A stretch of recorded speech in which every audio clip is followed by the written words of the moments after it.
தற்போது கிடைத்துள்ள அண்மை செய்தி. எஸ்ஐஆர் பணிகளை திமுக முழுவதுமாக கையில் எடுத்துவிட்டதாக எதிர்க்கட்சிகள் குற்றச்சாட்டுகளை அடுக்கி வருகின்றனர். எதிர்க்கட்சியினரின் படிவங்கள் அவர்கள் கையில் கிடைக்காத அளவிற்கு செய்துவிடுவதாகவும் குற்றம் சாட்டுகின்றனர். தாவேகாவினருக்கு படிவங்கள் கிடைப்பதில்லை என அக்கட்சியின் தலைவர் விஜய் நேற்று குற்றம் சாட்டியிருந்த நிலையில் இதற்கு பதிலளித்துள்ள திமுக அமைச்சர்கள் தேர்தல் ஆணையம் கொடுத்த உரிமையை தாங்கள் பயன்படுத்துவதா என கூறியுள்ளனர். படிவங்களை பூர்த்தி செய்ய தெரியாத மக்களுக்கு அதனை பூர்த்தி செய்து கொடுப்பதில் என்ன தவறு என்றும் திமுக அமைச்சர்கள் கேள்வி எழுப்பியிருக்கிறார்கள். அந்த அண்மை செய்தியை பார்த்து வருகிறோம்.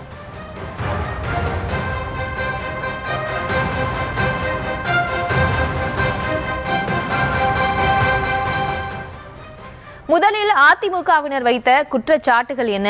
திமுகவினர் எஸ்ஐஆர் விவகாரத்தை கையில் எடுத்துவிட்டதாக குற்றம் சாட்டி அதிமுக முன்னாள் அமைச்சர் ஜெயக்குமார் அளித்த பேட்டியை தற்போது காணலாம். சேப்பாக்கம் திருவல்லிக்கேணி மட்டும் இல்லை, சென்னை முழுவதும் நடக்குது. அதே போன்று தமிழ்நாட்டில் பல மாவட்டம் நடக்குது.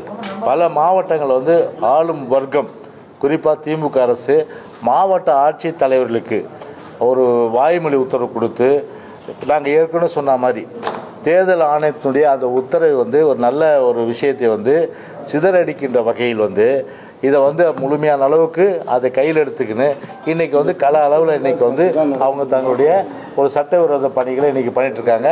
தேர்தல் ஆணையம் இதில் கவனத்தில் கொண்டு உடனடியாக அந்த கருப்பு ஆடுகள், அதாவது பதிலி போடுறது, பல்காக கொடுக்குறது, அதுக்கப்புறம் வீடு வீடு போகாமல் பொது இடத்துல உட்காந்து இது ஃபார்மை ஃபில்அப் பண்ணுறது, இந்த 3 வேலையை செய்யக்கூடாது. அதை முழுமையாக கண்காணிக்கிற பணி தேர்தல் ஆணையத்துக்கு உண்டு. அப்படி இதில் ஏதாவது ஒரு தவறு வந்தால் அந்த மாவட்ட நிர்வாகத்தின் மீது நடவடிக்கை எலெக்ஷன் நேரத்தில் எடுக்கலை, கலெக்டர் மேலே எடுக்கலை, கமிஷன் மேலே எடுக்கலை, ரிட்டர்னிங் ஆஃபீஸர் மேலே எடுக்கலை. ஏன் இப்போ மட்டும் எலெக்ஷன் கமிஷன் செய்ய மாட்டேன் அந்த வேலையை? இப்போ செய்யலாம் அந்த வேலையை. எஸ்ஐஆர் படிவங்களை திமுகவினர் நிரப்புவதாக கூறப்படும் புகாருக்கு பதிலளித்துள்ளார் அமைச்சர் கே.என். நேரு. படிவங்களை பூர்த்தி செய்ய தெரியாத மக்களுக்கு அதனை நிரப்பிக் கொடுப்பதில் என்ன தவறு என அவர் கேள்வி எழுப்பியுள்ளார். அந்த காட்சிகளை பார்க்கலாம். சரி, நீ சொல்லு. பிஎல்ஓ ஒன்று போட்டிருக்காங்களா? பிஎல்-2 தேர்தல் ஆணையத்தால் அங்கீகரிக்கப்பட்ட பிஎல்-2 இருக்கு. அந்த பிஎல்-2 தேர்தல் ஆணையர் அனுமதி கொடுத்துருக்கு. ஒரு நாளைக்கு 50 ஓட்டு சேர்க்கணும். அவங்க கூட போனா அதுக்கு என்ன தப்பு? நீங்க கூட வர வேண்டியதானே, அதுக்கு என்ன இருக்கு? யாரையாவது வேணான்னு சொல்றோமா? எப்படி அவங்க ஏதோ குறை சொல்றாங்க? அதான் கம்ப்ளீட்டா தமிழ் திருச்சி மாவட்டம் நான் சொல்றேங்க. அதெல்லாம் சும்மா கேள்விப்பட்டதெல்லாம் சொல்லாதீங்க சார். மொத்தம் திருச்சி மாவட்டத்தில் இருக்கிற 9 சட்டமன்ற தொகுதியிலும் அனைத்து வாக்கு பூத்துக்கும் பிஎல் போட்டாச்சு. எங்கேயாவது சில பேர் வேலை தெரியலன்னா கூட மாற்றி கொடுத்துருக்காங்க. அவங்களுக்கு கூட சொல்லித்தரத்துக்கு ஆள் அனுப்பிச்சிருக்கு. பிஎல்ஏ-2 போட்டாங்க. பிடிஏ கட்சியிலேருந்து போட்டிருக்காங்க. பிஎல்ஏ-2 அரசாங்கத்தால் தேர்தல் ஆணையத்தால் அங்கீகரிக்கப்பட்டவங்க, அவங்க போகிறாங்க. இதை நாங்கள் எல்லாரும் வாக்காளர், யாராவது நீ உங்களை வேணான்னு சொன்னா தானே எங்களுக்கு பிரச்சனை. எல்லாருக்கும் எல்லாரும் சொல்லி முதலமைச்சர் சொல்லியிருக்காரு, செஞ்சுட்டு இருக்கா. இதுல என்ன இருக்க குறை? திமுக ஐடிவிங்க ஸ்ரீரங்கத்தில் ஒரு இடத்துல அவங்க அந்த ஃபார்ம் கொடுத்து ஃபில் பண்ணிட்டு இருக்காங்க. வீடியோவும் வைரல் ஆயிட்டு. நான் சொல்றேங்க, ஃபார்ம் கொடுத்து ஃபுல்லப் பண்றதுல என்ன தப்பு? அதை மட்டும் சொல்லு. இருங்க, அரசு நான் சொல்றேன், நான் கொஞ்சம் இருங்கங்க. அரசு ஊழியர் புதுசா அங்கன்வாடி பணியாளர் போட்டிருக்காங்க, சத்துணவு பணியாளர் போட்டிருக்காங்க, ரேஷன் கடையில் இருக்கிறவங்க போட்டிருக்காங்க. இன்னும் 2 நாளைக்கு அவங்க தெரிஞ்சுக்கிற வரைக்கும் யாராவது கூட ஹெல்ப் பண்றதுல என்ன இருக்கு? நாங்க ஏதாவது தப்பு பண்றோமா? இல்ல ஏதாவது நீங்க போலன்னா எங்களையும் போவாதுன்னு சொன்னா எப்படி? நாளைக்கு ஓட்டு இல்லைன்னா நீங்க தான் சொல்லுவீங்க, ஆட்சியில் இருந்தீங்க ஓட்டு எல்லாம் சேர்க்காம விட்டீங்கன்னு சொல்லுவீங்க. கரெக்டா தான் பண்ணிருக்கேன் சார். எந்த தப்பு?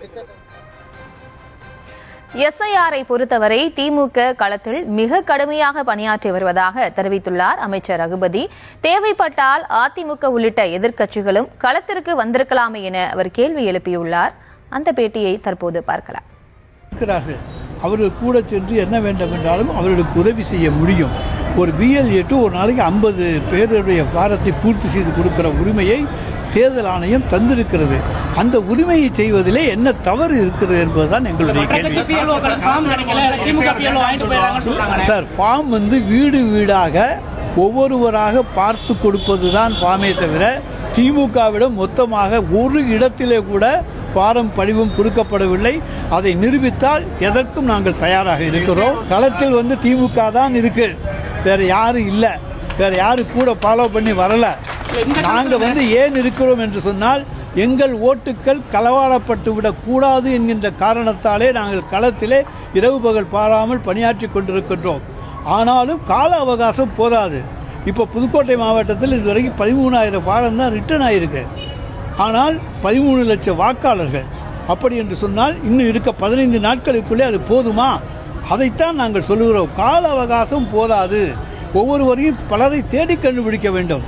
வெளியூர்களுக்கு சென்றிருக்கின்றவர்களை எல்லாம் நாங்கள் தேடி கண்டுபிடித்து அழைத்து வந்து அந்த பாலத்தை பூர்த்தி செய்ய வேண்டும்.